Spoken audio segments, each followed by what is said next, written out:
This is the story of a man who logged over 5,000 hours in the cockpit and set international aviation records, all while building a massive textile empire from the ground up. He took a regional clothing brand and turned it into a national powerhouse. At the peak of his success, he lived in a 34-story mansion in Mumbai's most exclusive neighborhood. The property featured a private helipad, a museum, and 5 entire floors dedicated to his collection of Lamborghinis and Ferraris. Today, that billionaire lives in a modest rented apartment. He has no personal staff, he has no driver, and no company title. He was legally evicted from his own home by his own son. Poverty often forces families to unite for survival. Great wealth provides the opposite: the infinite time, the massive ego, and the legal funding necessary to dismantle family bonds.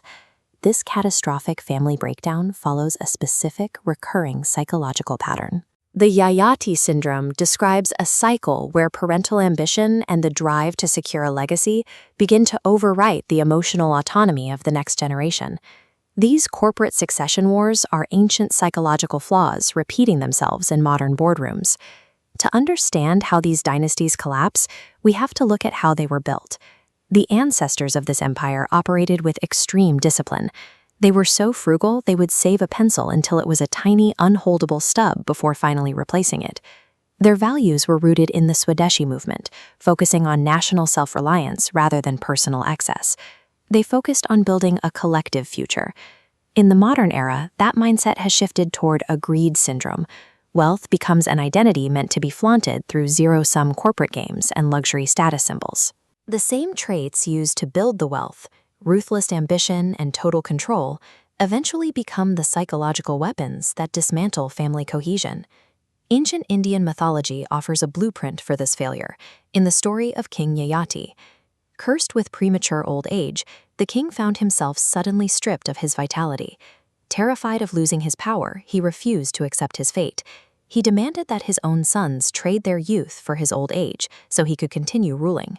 Most of his sons refused. Only his youngest, Peru, agreed to the trade, sacrificing his youth to feed his father's insatiable desire for control. King Yayati's demand illustrates a catastrophic betrayal: the choice to sacrifice the physical and emotional well-being of the next generation to sustain a personal sense of power. This ancient myth mirrors the modern industrialist story.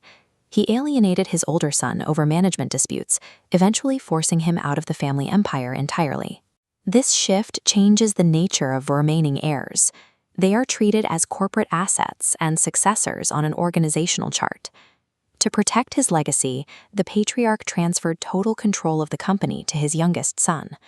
Once that son held absolute power, he legally evicted his father and severed all emotional ties.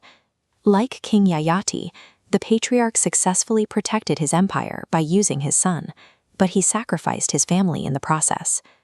The man who once chaired a national empire is now stripped of his title and his staff, living in a rented apartment. The myth reaches the same conclusion. King Yayati lived for 1,000 years using his son's youth, but he found no peace or satisfaction. Yayati realized that ego and greed act as a bottomless void that can never be filled by endless consumption.